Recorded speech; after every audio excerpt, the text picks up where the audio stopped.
Hey, what's up, YouTube? I'm here with my boy Blackwings with the Rogue Rangers. Tell us what you did today. Went undefeated at a tournament with some spice, some Chimera spice. We'll see. Ooh, show us the spice. All right, we'll get into the main deck profile here. So we went with the 3 ratio. We kind of went and maximized everything for this build. Okay. So reasoning is, well, at least for the monsters, you want to maximize on all the options there because you want to see, this by itself is not a combo starter, but it definitely gets you places when you see all these other options in your hand. Of course, this is kind of the busted option. You see this 1-card combo, you get everything done. If you open this, though, it's probably better to open this and start not using Coatl until you make sure that you don't get drolled. Yeah, it's not a Droll meta, but somebody's gonna come out here and cheese you with a single Droll. Always. It can happen, so you used to stay ready for it. And having the extra names really helped for the grind game. Gotcha. Okay. What we got next? Of course, the 2 fusion to go with it. I tested 3. I didn't like it. I feel like you can go without it. It definitely is a choice to go 3, but the fact that you can pull this back, especially with Magnum the Reliever, you don't really need that many fusions, since you can use its effect to set it to the bottom of the deck and draw one. So I like 2 where it's at. Gotcha. Okay. Then we're doing the set these aside. We'll do the Edge Imp package. Now I'm going 3-2-2. Why the Edge Imp package? What is that doing for you? So the 3-2-2, it helps with getting into if you see the patchwork, it just gives you another fiend name. The problem, the reason why I added extra names when it comes to the ratios of the Chimera monsters is like, you don't see that fiend. If you have to pull it from the extra deck, it kind of sucks in this deck. I'll show you the reason why later. So you want to have that extra fiend name, and plus it gives you more material and money in hand to say that you discard for any of your effects. Again, that'll come into light later while we're doing that. But having that extra fusion, it throws your opponent off when they try to hit this. Let's say they DD Crow it or something in your graveyard, and you come out with this, they think your plays are done, and you're like, nah, I'm good. We keep going. Awesome. So is that the spice of the deck? Oh no, there's a little bit more spice. Oh, let's see. A little more spicy. Now, see here, you probably think like, oh, he's gonna put down that, just the standard branded package right there. How about we do this? What? So, I am doing Chimera Runick. If you cannot tell, this is kind of something I've been labbing for a long while now. We do the one Dispelling as well. So we play all the names. I'll tell you the reason why by Dispelling after I explain the Runick engine. Sure. So I feel like the Runick engine really complements the weak points of the Chimera engine. Like, arguably, like the Chimera branded deck is better-ish, you can say that, but that's just because Branded Fusion is kind of busted but loses to Ash, so who cares? But it complements it so well. So the weakness of the Runick deck is that it has all these toolbox options, but it can't survive a battle phase. Well, every illusion monster cannot be destroyed by battle. So if they even push through the fact that they get past the fusion, you just banish the fusion, summon one of your illusions of defense, and they can't do anything. So you get another turn, and then you get more into the grind game where these cards come into question. Gotcha. So your whole strat is to just out-resource your opponent. Oh yeah, we have all the money. We're the bank. They don't get nothing. Is that what we're calling this deck, the bank? We're calling this the bank. We're not going to affiliate with anybody, obviously, for reasons, but with all bank. All right, so we're running 3 of all the Runicks except for Fountain and Dispelling? So Dispelling, we're keeping at a 1. Reason being is that it does send cards from your opponent's deck, and if you blind activate this, it's kind of really bad into the tier matchup. So this is an easy side out. It's just another name to get a fusion summon off of. You don't really want to use it for anything more than that until you confirm it's a tier matchup. If it's not a tier matchup, this is actually put in a lot of work for me today. I ripped somebody's hand out with the Chimera effect at end phase, and then they drew for turn, searched whatever. They could have searched like the emergency to search the monster or any of the ads that happen. Aluber ad branded fusion is something I did today, and I hit Dispelling and just ripped their branded fusion from their hands. So feels good. It comes up when it comes up, and then you banish the top 2, so you're getting extra resource out of your card economy. Cool. This card came in clutch for me today, especially against Unchained. they have to commit. They have to commit to a resource and then pop that card. If you target their monster, like say their Sharyama or their Yama, you protect that monster. The pop doesn't go through, so they just wasted resource, and stuff just ends up in grave, and you just out resource them in the late game because you just fountain draw 3, baby. So it's super good. There's places where you would want to try to take some of these out for siding. It can be a little daunting what to take out because you want to have enough engine to non-engine ratio. But these are easy side outs during like those kind of matchups. Like Unchained, you just get rid of that. You don't need it. Like awesome. You don't really need this. Get rid of it. Just go with your bread and butter ones. Hope to see, and then you put in the non-engine that actually matters into that matchup. Nice. And do we have any main deck non-engine? We do have a little bit of main deck non-engine, so we'll put this to the side. So we're gonna go. We went with the good old TTT. Yes, put in sir. so much work for me today. I think honestly, and my round 5 was the final round we had. It probably won me the game, bare none. I went up against a Rescue Ace player, and upon the activating impulse on my turn, I activated TTT, looked at their hand. They had emergency, they had gas, like turbulence, but getting rid of the hard drawn hydrant makes sure that their emergency has to go towards their hydrant. So you're getting more resource. Yeah, you're getting vision too, so now you can see, like, can I actually go through my combos uninterrupted? Did they draw any non-engine to have to worry about? It just puts in so much work. I don't think today at all I didn't draw 2 at all. I did tactics to take, I did tactics to look and just rip one out. That's mostly what I did with it today, but I couldn't cut this card even if I wanted to. Like, another multiverse would have to tell me to cut this card for me to do it. I have to run it, and it's always good because, like, even the draw 2 comes up. Like, say you're down on resources, they actually hit your engines. If you use talents to draw 2, you're more than likely not hitting a Runick card, and then that's just another draw 3 to get everything else that you were missing to start with. So, incredible card. Have to run it. Awesome. And for the last 3 spots, we're doing a 42 card main. I had Imperms. Now, this is the one card I would say I'd kind of cut. Probably put it in the side would be fine, but for me, it doesn't hit enough. And because it's targeting, you have enough options that are targeting in the main deck itself. So when you're doing those, and those are kind of eating up your resources, and if people do the econ to tribute to special or take, or they're doing their dodge mechanics in the form of like Rescue Ace, they can just tribute. It kind of gets rough for this card, so I'm not personally a big fan. It is a good card, I will say that. I'm not downing it. It's just something that I've chosen to actually replace. I think I'm going to take it out for some Fenrir's. Mainly being it's a board breaker in its own, and then it searches for another copy. It could eat an ash that you could use for your Chimera Fusion or your search to look for the poly with Patchwork, or to get your Fountain. It eats up a really good ash. It's great ash bait for the Fenrir. So I think I'll probably be putting that in. And it's also discard fodder for your Hugin to get the Fountain. Absolutely. Yeah, so it's probably what I'll be going with. All right. Well, let's see the Hugins and the rest of the extra deck. All right. So we'll go in. Where you going with the 2 Chimera, the Phantom Beast card's great. I actually considered going to 3, but it's... we're not too far off from Agov, and we get some support in there, so I'm going to keep going with the 2 until then.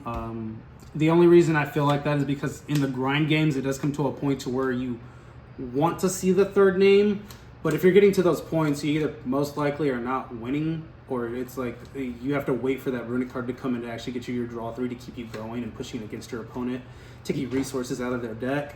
Gotcha. If you need 3, you've got bigger problems. Yeah, so I could see a 3 being added, but I personally just go with the 2. Then we go with the 1, call him the closer. This man just wins games. If you ever get a chance to go into battle phase, they've just lost that many resources. You don't have to wait for them to try to steal out time or anything. Just be really conservative with your Runick spells so that you don't lose your next battle phase. So the card is the we're gonna go. I call him the closer, but it's the Illusion Beast. So what the card does is that you fusion with the Chimera, the Phantom Knight, or the Phantom Beast, and then you use him with any number of illusion monsters. If you use 1, he'll get 2 attacks, and that's why I call him the closer, because he gets a lot of attacks in, and that can on monsters specifically. Don't get it twisted. It's really good. I got into a situation where my opponent was playing branded Despia, just pure branded Despia, Puppet Lock and all that. He left in a Luber on field, and I was able to actually get a monster out, and I chose this monster to get out because I had 2 illusion monsters, including the Phantom Beast. So that's 3 attacks. That's 9,300 damage. Ain't no one living that. Man just got cooked. You attack, and then you activate effect in damage step, so they can't negate it. They can only negate it. They can't activate anything to it, to where it negates the monster's effect, and anything that battles an illusion monster does not get destroyed by battle, and they just take the damage, and it will reduce its that monster that you negated 0 attack. So you just beat in for the rest of that damage. You let them go to time now, because you're above that life point threshold. We'll see. That never happened to me today. They just scooped win game 3 and hoped for the best. So that Incredible. Card, pretty good. At least a solid one of. Went in with the 2 Guardian Chimera. I tried it at 1. That second name, you just need that second name. Being able to pop a number of cards and then drawing into more of your Runick engine. When you need it, like say you didn't draw it or anything, you're pulling everything out with your Chimera cards. It's digging deeper into your deck. This dude just helps get you there. I did have an instance in that final round where I was worried about the protection from targeting with the hydrants because there were several other rescue ace monsters. Having this not target and not be targeted while you have a Polymerization engraved, which is completely easy to do turn 1. It makes it such a matchup against most of the popular decks now because they have to target for most powerful effects, or they have to just concede to getting run over by non-targeting effects. Same thing with Unchained. When they go the Dark Contract play and you see them place that Pendulum monster, you get those 2 bodies on field, easy, because then they don't get that extra resource. And sure, you don't have it for the Yama and all that, but honestly, you're probably just helping them at that point if you do the destruction. So we'll go ahead and move on. So Magnum the Reliever. It really helps getting this card off field, off the extra monster zone, because you want to go into other extra deck monster cards with the Runick engine, because all of them just say summon this, it does great. Summon, Geri, protect yourself for a turn or something like that. This gets it off field, and then it has an interruption on its own. When an effect is activated, even your cards, you can trigger this. You can banish a fusion or a polymerization card and then target and pop a card on the field. Has come up a lot, especially when I'm done doing the protected portion of the Guardian Chimera. You just go ahead and get rid of that extra poly in the grave, pop some key resource, and you just keep trucking. It's a really good card, easy to make with the Edge Imp engine. So, 2 Hugin, enough said. I put this in last minute, the Sleipnir. I did it more so I could have more bodies, because when you're, if you make this on your opponent's, or your in phase, your opponent on draw phase, it creates a token. Light level 4 fairy can come up sometimes. I'm not running super poly myself, but I know that's kind of been a thing that can be done. It's more so for the extra body for the Guardian Chimera pop. It's less resource that I have to put out there. I don't have to get rid of the Chimera Phantom Beast or anything like that. I just get rid of the token, something else, and then I make it. So the token helps, but more so than that, during the battle phase or your main phase, you can banish this and another monster. Any kind of negate, you bait it. It's one for one, super easy. If they don't, it just comes back from the extra monster zone. Real easy way to clear that up as well. So it came up a couple times, saved me in the battle phase a couple times as well. So I'd say try it out. It's pretty good. Munin, I got a lot of flack for this one. It's a win in time card. If you ever have to get the time, sure, at in phase you get 1,000 life points, but it's more so like games 2 and 3 when they side in those Cosmic Cyclones to try to get rid of your field spell. This just saves you. You don't have to use Coatl or expend that resource. You just summon this, but when you know they're about to do it, and then you're just like, nope, negate, forget about it. So 2 Geri, most people just run it at the 1 to get the field spell back, or to survive battle. I'm running 2. Don't mind that. That's not a super. We don't talk about it. Don't talk about Bruno. It's more so because I play this. Oh. I expected tier, right? I expected tier. The Copium. The Copium deck. It's a strong deck. I'm not gonna say I'm not gonna hate too much. It's a good deck. But I was obviously prepared for it. I didn't want to get caught with my pants down. We're gonna do all that. I mean, if I'm not wrong, it also kind of hits the Rescue Ace and the Unchained, doesn't it? That is another reason why I actually put it in. Very much the Unchained, because once you find that game 2 or 3 and you're going first, you just make this after you find out they're playing it, and it's pretty much just scoop phase. They have to have a non-engine resource to actually get rid of it, or they have to commit a resource in terms of popping to be able to actually do anything, but it's still chained into the turn. They'd actually have to have imperm itself, or it's happening regardless whether they like it or not. You just shoot this in the draw phase and it's kind of scoop for them. So that's the reason I run the extra Geri, because you run so many level 4s, there's no reason not to. You just get the extra Geri in there. There's a lot of room for flexibility. I'd call these flex spots. You could do whatever you want with them. This is personally my choice. Let's be real, guys. This deck folds to Ibly. You just summon Ibly, it's not good. You have to run into the Berfomet. You have to Berfomet normal summon, and then even then, it's not a good place to be.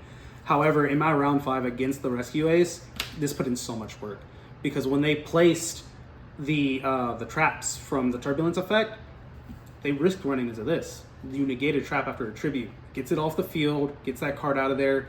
He had to play around not being able to use his traps, and that really hindered him. And then the Runick cards just got us into more and more advantage, and he just could not keep up, all because of a little ball. You got to run the ball, man. It's everything. So last, maybe least, Stapelia. Stapelia came up once, but I was already kind of losing that matchup. It was a target to pop on my Hugin. I had the Fiend in play so I can get my Edge Imp off in the graveyard, and I just thought like I didn't have any better plays at that time. Kind of got drolled there, so the Edge Imp actually didn't even get its effect off, but having a negate was better than nothing. At the time, I honestly probably would change this card out. Not too sure, maybe a Donner to try to get the extra monster zone cleared up. This is really another flex spot itself, so I'd say probably 3 flex spots in terms of this deck. But yeah, we'll go ahead and get into the side deck. All right. So I sided Ash. Yeah, it hits everything, but you know you have to run a certain amount of engine for these cards, and honestly, having the Edge Imps as sidable cards is really good. Droll. It's not a Droll meta anymore. I wouldn't say it's not like something you would really always put in. But if you see a rogue matchup, or if you go into like Monodome, Vanadium, whatever, like you see this card. If you see Dark World Tier Limit, they just kind of cry. Plus, Flunder is still a thing. Flunder is still a perceived strong deck. I did see it at the tournament, and wouldn't you know, the birds against the birds violence is, you know, kind of does it in itself. No. You know all about that Blackwings. Oh, you know it, baby. Pearly, we hate Pearly. We don't want Pearly. No, we don't want it. You see they're playing Pearly, you put these in. If you don't see your destruction to get rid of the Pearleap, or any effect or anything to pop the Noir, you just the E Pearly Noir before they do the leap. Just hope you see this. They're gonna draw their cards. They need the resource. You just eat them. This card, you might see this be going up. It's for a very good reason. It hits kind of everything. If they try to rescue something in the Rescue Ace, you just, whatever they target, you just get rid of. If they're going to summon Turbulence and they only have 2 names in the graveyard, you preemptively hit. They don't get the Turb, they don't get the set 4. Insane. Actually came up. The other matchups in terms of chill limits, obviously you hit the girls. She ran away. She could go bye-bye. You also hit the Unchained matchup. You get rid of the blue dog. It helps a lot in the grind game because they can't send it back to the extra or to the main deck. So kind of a no-brainer to me. And then this is just, you know, and I have this deck has a really good lab matchup already. There's not a real big issue, but not a lot of lab matchups are playing the Lord of Heavenly Prison anymore. So you just activate this and they kind of cry. The same thing with this. If you run into the mirror match or another Runick matchup, because they're out there, Runick for hire. I saw one playing today. You just activate that on the field spell, and we already know we get cooked. That's why Munin will save you. Remember, Munin will save you. But, awesome, yeah. awesome. Sounds great, man. Can you take us through your main combo, like the one combo you'd suggest? Oh, yeah, sure. We can look at something real quick. So, honestly, if you just see this, a Coatl or any other Runick name, doesn't matter what name, it's insane full combo. You go, you're gonna go activate in draw phase, because you always want to do this during the draw phase. You want to, if they on Droll, it would really suck, so we just stay ready for it. You do that, summon the Hugin, pitch this as cost, get your Runick field spell, and then on the resolution, that card will trigger. So you're just getting mad pluses, and this is the reason why the Patchwork engine, I think, works the best in terms of getting you advantage. So you get this into your hand. This will grab you Patchwork, which grabs you Polymerization and another Edge Imp Chain, and then you just plus like crazy. You get more resources. You're pulling all of these out of deck just to get everything off, and then once you baited everything, if you bait Ash on this, or this baits Ash because you don't want to get a +1, then you're just free. You're free to go off. This combo is so good. You just pitch, grab yourself a Swordknight. Swordknight hits the field. You normal summon. On summon is typically when you just use the quick effect tribute itself to special, and then you just special out your nice Berfomet. Berfomet gets you the Chimera, Mythical Claws, and the Fusion, and from there you fuse with these two on field.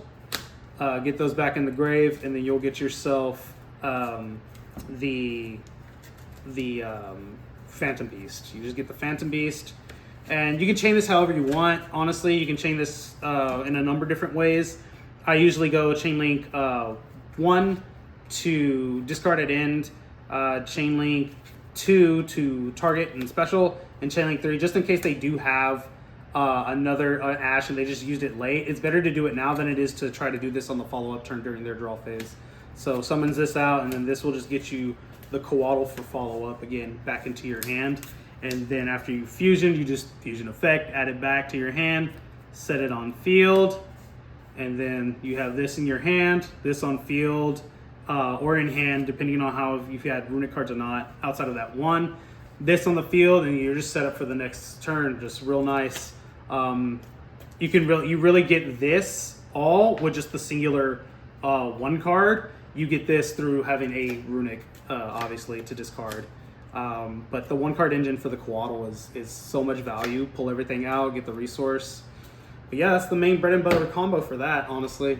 You do that, you're kind of just winning. Sounds great, man. Again, congrats on the win today. Anything else you want to tell us? Just shout outs to the team, Rogue Rangers, man. You know, got to represent. Got my boys with me whenever I go. The Katski for life. I'm just saying, you know. So yeah, just try it out, lab it. If you have any improvements, put it down in the comments. You know, Rogue Rangers. Let's go.